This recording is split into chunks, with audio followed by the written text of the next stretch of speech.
जय हिंद। नमस्कार साथियों, स्वागत है आप सभी का अपने यूट्यूब चैनल पे। आज इस वीडियो सेशन के अंदर हम बात करेंगे राजस्थान के अंदर जो सबसे बड़ी भर्ती होती है हमेशा से और जिसमें सबसे ज़्यादा टाइम लगता है, रीट परीक्षा की हम बात करने वाले हैं कि रीट परीक्षा जो करवाएगी अब उसमें क्या कुछ होने जा रहा है या क्या कुछ बोर्ड के अंदर चल रहा है, क्या कुछ शिक्षा विभाग के अंदर चल रहा है। आप सबके मेरे पास काफ़ी सारे कमेंट आते हैं प्रोविजनल रिजल्ट को लेकर के, साथ ही साथ आपकी जो डिग्रियां हैं उनके वेरिफिकेशन को लेकर के, साथ ही साथ जो लेवल 1 पे स्टे की बात चल रही थी उसको लेकर के, साथ ही साथ आज आपने नई खबर भी देखी होगी कि L2 पर भी स्टे लगा हुआ है, ये भी आपको सुनने को मिला होगा।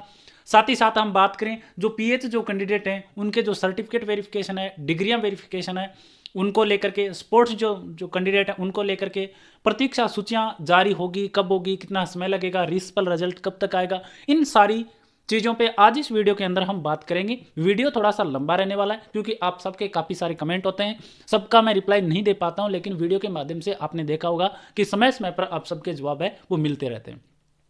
तो देखो, वीडियो थोड़ा सा लंबा रहेगा, आराम से अंत तक वीडियो को जरूर देखना। और अगर चैनल पे पहली बार विजिट करें और चैनल को सब्सक्राइब नहीं किया तो चैनल को सब्सक्राइब जरूर कर लें। आपको महत्वपूर्ण और आपके लिए उपयोगी सूचनाएं यहाँ पे मिलती रहेगी। आप हमसे टेलीग्राम ग्रुप से जुड़ सकते हैं, कमेंट सेक्शन में लिंक मिल जाएगा। आप हमसे कॉल के माध्यम से अगर कनेक्ट करना चाहोगे तो आपको हमारे जो यूट्यूब चैनल है उसके अगर आप जाओगे अबाउट में तो वहाँ पे आपको व्हाट्सएप नंबर मिलेंगे, तो वहाँ पे आप हमसे बात भी कर सकते हो। तो देखो, बारी बारी से हम सारी चीज़ों पे बात कर लेते हैं, चैनल सब्सक्राइब जरूर कर लेना। सबसे पहले हम बात करें, देखो स्टे वाली बात कर लेते हैं क्योंकि सबसे बड़ा मुद्दा वही है। L1 और L2 दोनों की बात चल रही है। तो देखो, सबसे बड़ी बात ये थी कि आज से पहले मुद्दा सिर्फ L1 पे था कि L1 पे स्टे लगा हुआ है, जो कि सरासर बिल्कुल गलत था। हम दो पक्ष रख सकते हैं इसमें, देखो L1 के ऊपर या L2 के ऊपर। हम एक ये भी कह सकते हैं कि भाई जिनकी ज्वाइनिंग आदेश हो गए थे या जिनके नंबर अच्छे हैं तो उनको अगर ज्वाइनिंग रोकी गई है तो उनको बहुत ज़्यादा ये मान के चल सकते हो कि बहुत ही दुख भी हुआ है और उनकी ज्वाइनिंग हो जानी थी। अब बात करें हम और की भी कि जैसे कि कुछ प्रश्नों में चेंज वगैरह होगा या नहीं होगा, जो आपत्तियां वगैरह लगी है जिस वजह से कोर्ट में के अंदर गई है भर्ती, उसके बाद में स्टे लगा है, तो उनके बाद जो रिव्यू के माध्यम से जो रिव्यू रिजल्ट होगा उसमें क्या फ़र्क पड़ सकता है, तो एक पक्ष वो भी रहता है। तो अब हम बात करें, देखो एक ही जगह रह के हम फैसला करें कि भाई नहीं स्टे गलत था या स्टे सही नहीं है, जो भी हम बात करें तो वो तो थोड़ा सा एक अलग हो जाता है। लेकिन इसमें बोर्ड की एक सबसे बड़ी खामी यह नज़र आई कि बोर्ड पिछले 5 साल से ये रीट की भर्ती करवाने जा रहा था।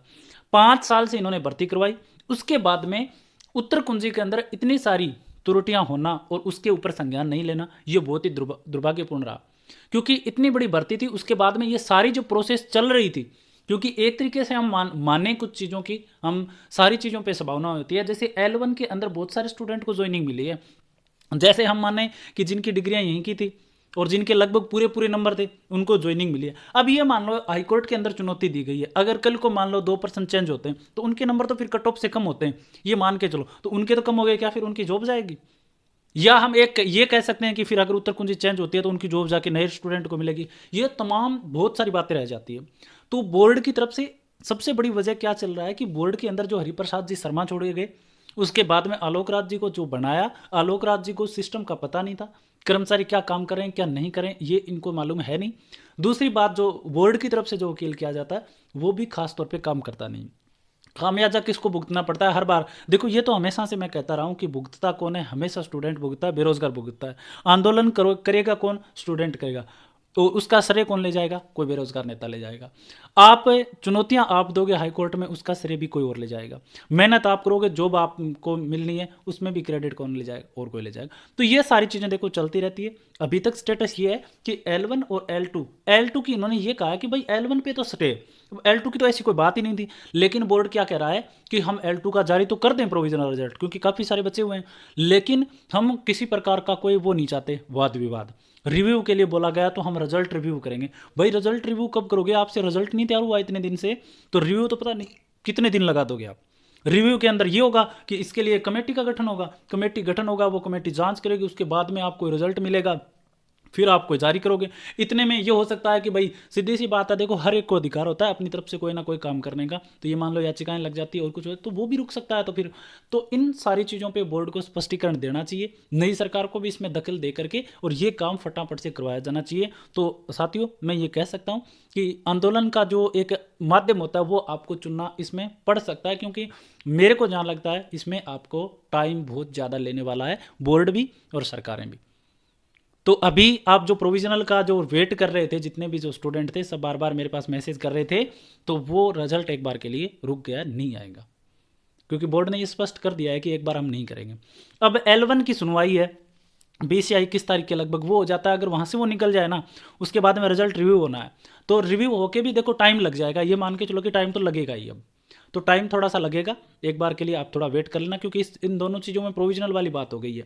अब बात हम ये करें, देखो पीएच जो कैंडिडेट है, सबसे बड़ी बात ये आती है, पीएच जो कैंडिडेट है उनकी जो सर्टिफिकेट जांच है वो पूरी हो चुकी है, लेकिन बोर्ड जारी नहीं कर रहा, वही कोई कोर्ट वाले मुद्दे के ऊपर कि हम जारी नहीं करेंगे। ठीक है, उसके अलावा जो डिग्रियां जिनकी जांच होनी थी ना, जिनकी संशय था जिनको बोर्ड को डिग्रियां का, वो हो चुकी है, कोई दिक्कत नहीं है, बोर्ड की तरफ से काम कंप्लीट है। और जो प्रोविजनल रिजल्ट आना है वो उसके बाद ही जारी होगा, ये नियम वगैरह जो भी इनका कोर्ट से हटता है वो जितना भी होगा। उसके अलावा जिला आवंटन, जिनका प्रोविजनल रिजल्ट जारी कर दिया था या सीधा जारी कर दिया, तो उनका जिला आवंटन तो इन्होंने कर दिया था, ठीक है, वो तो आपने देख भी लिया होगा।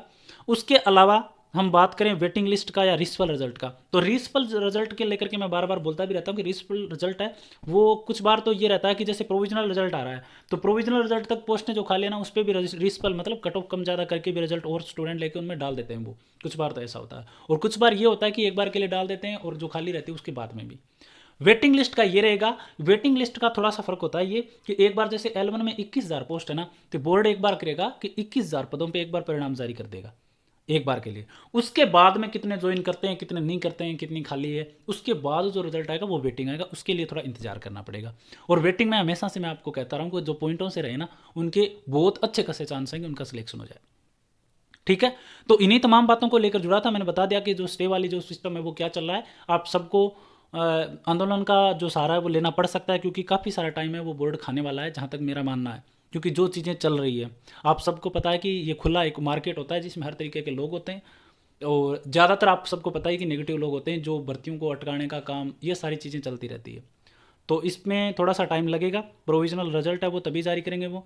उसके अलावा वेटिंग का मैंने बता दिया, रिस्पल का मैंने बता दिया, जो बाहरी राज्य की जो डिग्रियां हैं उनको लेकर मैंने बता दिया कि वो डिग्रियां वगैरह जांच का इश्यू है नहीं, इश्यू है तो केवल जो L1 और L2 में जो स्टे की बात चले उसका। और पीएच जो कैंडिडेट मेरे पास मैसेज करते हैं उनको भी मैंने बता दिया सर्टिफिकेट आपकी जांच हो गई है, और उनका केवल यही है कि जो ये सिस्टम हो जाए। और बाकी बाहरी राज्य के जो स्टूडेंट हैं ना, जो पूछ रहे थे बार बार में कि हमारा क्या हुआ, जो विडो जो महिलाएं हैं या डिवोर्सी जो महिलाएं हैं या पीएच कैंडिडेट है, स्पोर्ट्स कैंडिडेट है, तो उनके बारे में मैं बता दूं, वो मामला उसी प्रकार है जैसे पहले था। शिक्षा विभाग आप जाओगे तो शिक्षा विभाग कहेगा कर्मचारी चयन बोर्ड जाओ, कर्मचारी चयन बोर्ड कहेगा शिक्षा विभाग जाओ, तो उस पर फैसला हुआ नहीं। तो ये तमाम सारी जो बातें हैं वो चल रही थी आपकी भर्ती को लेकर, मैंने बता दिया है। बाकी कोई भी आपको बात रहती है तो आप कमेंट सेक्शन में लिख सकते हो। चैनल सब्सक्राइब जरूर कर लेना। धन्यवाद।